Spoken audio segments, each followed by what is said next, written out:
got so much motherfucking design on right now. Bring it down, bring it back, make it clap. I got 3 old thoughts, I'm the guap with her head. Bitches on my line, and you know. Bismillahirrahmanirrahim. Assalamualaikum warahmatullahi wabarakatuh. Perkenalkan, nama saya Ajeng Putrianti dari Prodi Ekonomi Syariah kelas B dengan NIM 23401038. Di sini untuk memenuhi UTS saya akan sedikit menjelaskan tentang materi dari matkul studi hadis, yaitu makalah 1 hingga makalah 6. Yang pertama ada makalah 1. Makalah 1 membahas tentang pengertian hadis, ulumul hadis, sejarah perkembangan dan cabang-cabang ilmunya. Apa pengertian hadis? Pengertian hadis adalah secara etimologi berasal dari kata bahasa Arab yang artinya al-hadis dengan jamak al-ahadis dan mempunyai berbagai banyak macam arti. Di antaranya ada al-jidah yang berarti baru, al-qadim yang berarti lama, al-khobar yang berarti berita ataupun pembicaraan, dan yang terakhir ada al-kalam yang berarti perkataan. Menurut Nuruddin Idhar, al-hadis secara terminologi ulama Islam adalah segala perbuatan yang disandarkan kepada Nabi Muhammad SAW berupa sifat, perkataan, perbuatan, sifat tabiat. Dan yang kedua adalah ulumul hadis. Ulumul hadis adalah istilah ulama hadis atau ilmu hadis di dalam tradisi ulama hadis. Pada mulanya ilmu hadis adalah sejumlah ilmu tersendiri yang membahas tentang hadis Nabi dan para perawi, seperti ilmu hadis, ilmu al-mursal, ilmu asma wa al-kauna, ilmu hadis as-sahih. Jadi di sini ada penulis ilmu-ilmu hadis itu diakui secara khusus oleh para ulama itu pada abad ketiga.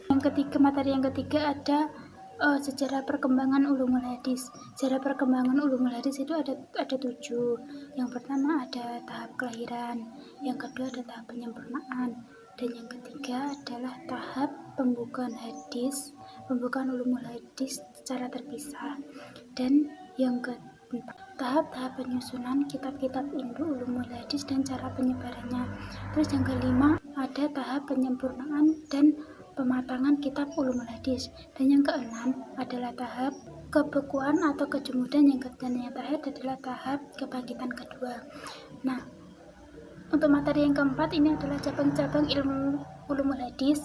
Dalam cabang-cabang ulumul hadis ini diriwayatkan oleh beberapa periwayat yang banyak sekali cabang-cabangnya, dan dapat membentuk kategori. Di dalamnya adalah yang pertama adalah kategori cabang ilmu yang terfokus pada rantai transmisi, yaitu ada pengetahuan tentang ilmu rijal al-hadis, dan yang kedua ada ilmu tarikh rijal al-hadis, dan yang ketiga adalah ilmu jari wal al-ta'dil. Terima kasih. Selanjutnya adalah makalah kedua.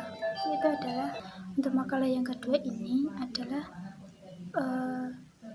ilmu hadis sebelum dibukukan masa Nabi, sahabat, dan tabi'in. Penjelasannya adalah sebagai seorang rasul atau nabi itu mendakwakan hadis-hadisnya. Hadis Nabi berdawakan kepada masyarakat, khususnya terutama umat Islam, agar mendapat pencerahan dari hadis tersebut. Nah, Rasul atau Nabi sebagai tokoh sentral yang menjadi panutan masyarakat atau umat Islam untuk menjadi pribadi yang lebih baik lagi. Secara resmi Nabi Muhammad melarang penulisan hadis secara umum karena berkhawatir akan tertukar dengan Al-Quran, dengan pembukaan Al-Quran. Jadi kalau kita ingin menulis hadis itu tidak bisa. Karena apa? Karena hadis itu sudah tertulis pada tokoh-tokoh terdahulu, tokoh-tokoh Nabi yang sudah sering menulis hadis, dan tulisan hadis itu tidak boleh dibukukan secara umum, karena kalau dibukukan secara umum bisa jadi dapat tertukar dengan pembukaan Al-Quran. Itu yang ditakutkan Nabi Muhammad. Kenapa kita atau semua itu tidak boleh menulis hadis secara umum. Hadis pada masa sahabat. Apa sih pengertian masa sahabat itu sendiri? Sahabat cara etimologi berasal dari kata subha yang artinya persahabatan, yang tidak memiliki perikatan persahabatan. dalam ukuran tertentu. Hadis para sahabat ini menurut Subi Al-Salih ada beberapa sahabat yang meriwayatkan hadis itu lebih dari 1000. Di antaranya yang pertama ada Abu Hurairah, yang kedua adalah Abdullah bin Umar, Anas bin Malik, Aisyah binti Abu Bakar, Jabir bin Abdullah, Abu Sa'id al-Khudri. Itu adalah beberapa sahabat-sahabat yang dapat meriwayatkan hadis lebih dari 1000. Yang ketiga ada hadis pada masa tabi'in. Tabi'in secara bahasa, pengertian tabi'in adalah secara bahasa tabi'in berarti pengikut, dan secara istilah tabi'in adalah orang-orang yang pernah bertemu dengan para sahabat Nabi. Dalam kata lain bertemu bukan berarti tabi'in ini dapat bergaul dengan para sahabat Nabi, tapi hanya sekedar bertemu saja dengan para sahabat Nabi tanpa bergaul dengan sahabat-sahabat Nabi. Adapun kota yang menjadi pembinaan hadis adalah para tabi'in yang memakai kota tersebut untuk mencari hadis adalah yang pertama adalah kota Madinah, Mekah, Kufah, Basrah, Syam, dan di Mesir. Para tabi'in itu mencari atau mengoleksi hadis-hadisnya dengan beberapa metode, yaitu ada yang menjadikan pertemuan-pertemuan untuk meriwayatkan atau untuk menjadi atau mengoleksi hadis-hadis tersebut, dan tidak begitu lama ada hadis-hadis ini yang dibukukan atau diriwayatkan oleh perumus hadis palsu atau hadis nabi palsu yang merumuskan hadis-hadis tersebut. Itu adalah puncak masalah dari hadis ini. Bagaimana kan sih kok ada hadis yang dirumuskan oleh para perumus hadis yang palsu? Kenapa sih kok ada hadis palsu? Itu yang bermula yang dipelopori oleh Ali dan Muawiyah yang melapori adanya kemunculan hadis palsu. Adapun faktor lain yang memicu munculnya hadis palsu adalah dengan kepentingan golongan atau kepentingan pribadi tertentu. Adapun cara agar kita mengetahui hadis-hadis tersebut itu bukan palsu atau tidak, itu dengan cara kita jika meriwayatkan hadis harus disertakan sanadnya, itu meminimalisir untuk pembukaan hadis secara palsu. Makalah ketiga ada pembahasan tentang materi yang ketiga atau makalah yang ketiga ini adalah sejarah pembukaan hadis dan perkembangannya. Bagaimana penjelasannya? Dalam pengertian hadis dalam bahasa Arab ini diambil dari kata al-hadis yang berarti ada komunikasi, diskusi secara religius maupun kontemporer. Hadis menurut bahasa ini berasal dari kata lain yang berasal dari kata lain dari kata al-jadidun yang berarti sesuatu yang dekat atau sesuatu yang singkat. Seperti makalah yang pertama tadi, kata lain dari al-hadis adalah al-jidah yang berarti baru, al-khobar, al-kalam, al-khotim tadi yang sudah saya jelaskan pada saat pertama tadi. Itu termasuk dalam pengertian hadis secara bahasa. Yang kedua ada pembahasan tentang sejarah perkembangan hadis.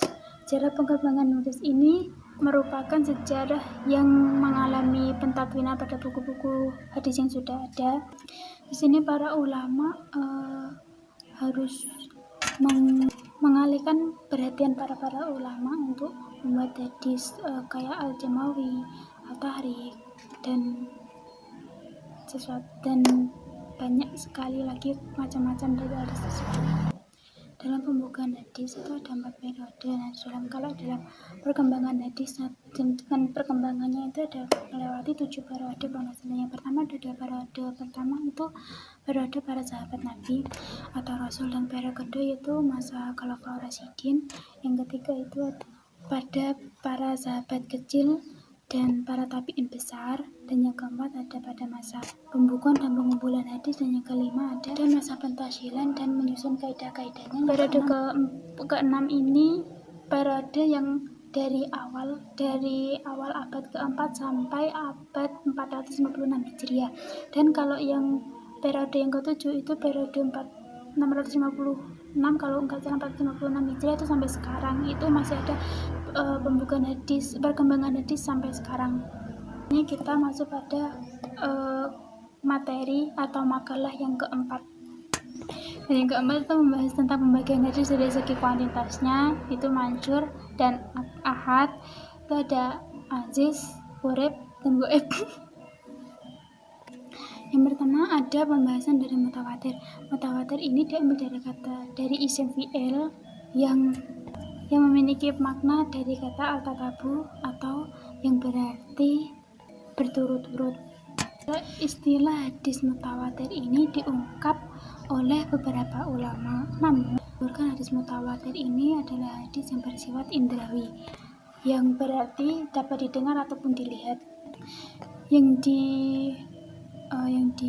diriwayatkan oleh perawi yang menggunakan logika, dan ada istiadat mustahil untuk bersepakat atau berdusta.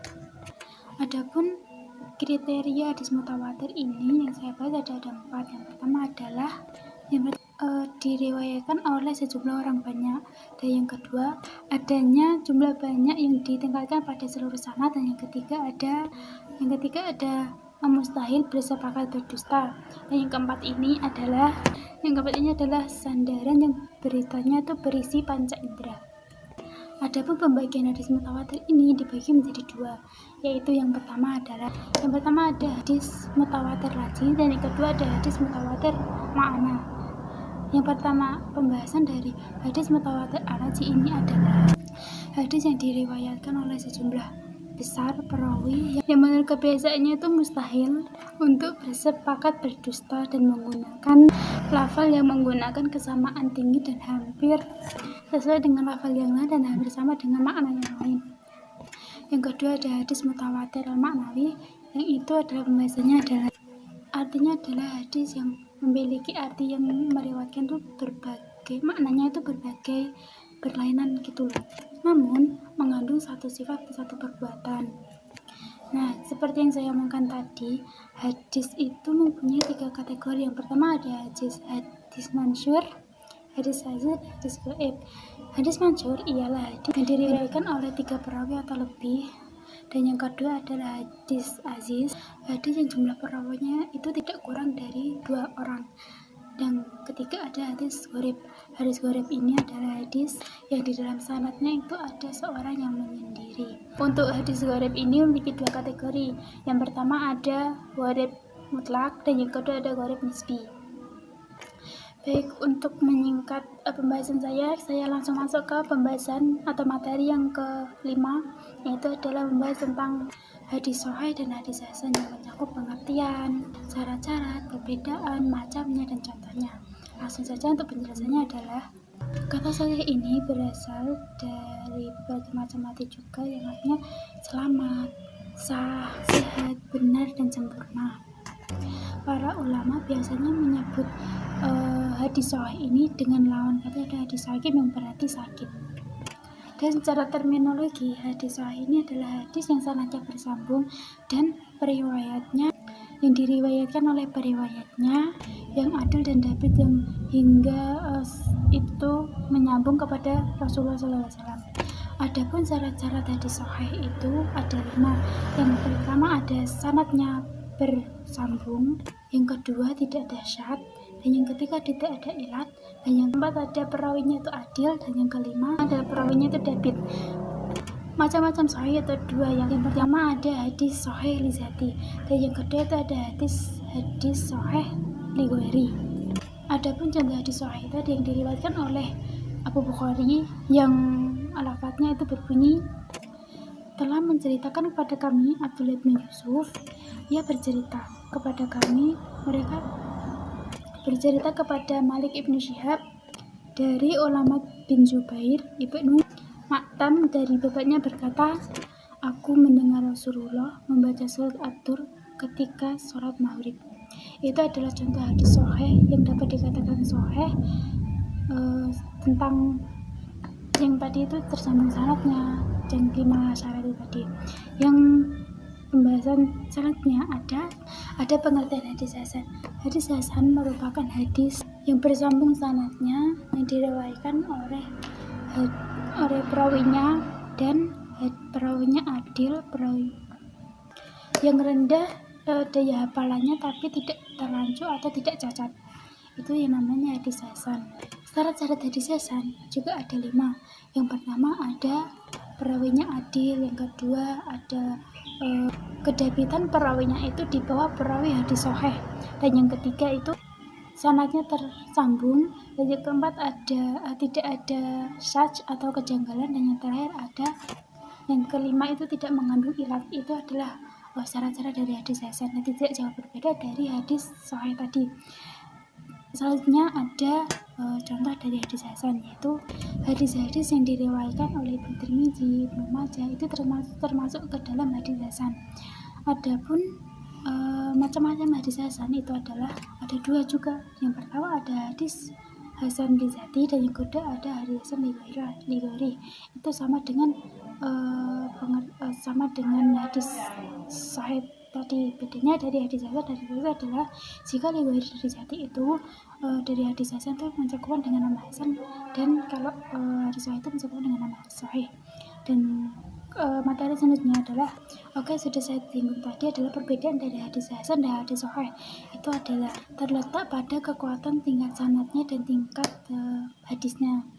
Tuh, kalau hadis hasan sama hadis sahih itu lebih tinggi dari hadis sahih, karena hadis sahih itu hadis yang tersambung kepada Rasulullah SAW, karena hadis yang benar-benar bersandar pada pada kebenaran Nabi gitu.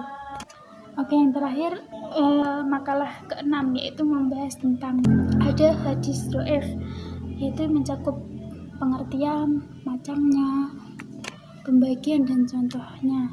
Hadis dhaif ini kalau sepengetahuan saya tuh hadis dhaif ini kayak hadis lemah gitu loh, hadis lemah yang tidak dapat dibuktikan kekuatannya itu sangat lemah sekali untuk dianutkan gitu.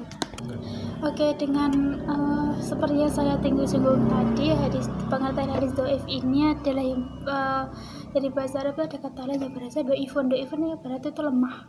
Hadis dhaif ini adalah hadis yang tidak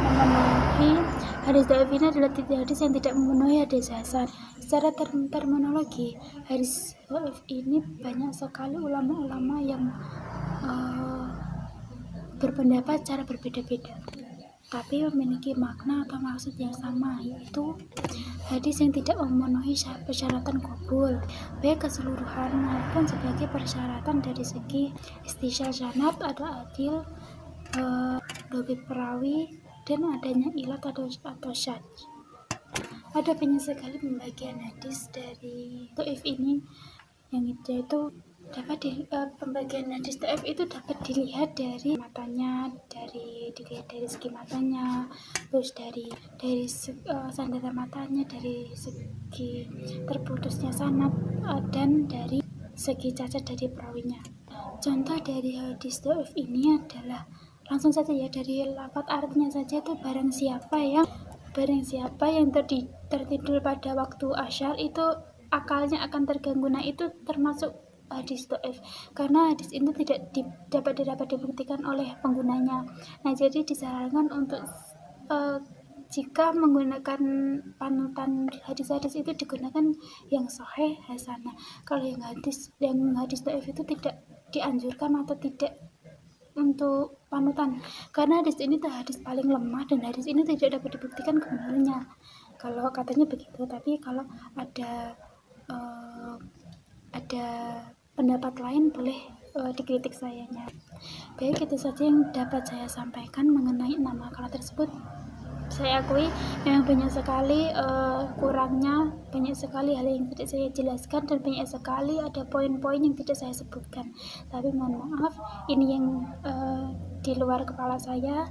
Maaf jika ada salah kata, perbuatan maupun tingkah laku yang tidak berkenan. Baik, saya ucapkan terima kasih kepada yang telah menonton. Wassalamualaikum warahmatullahi wabarakatuh.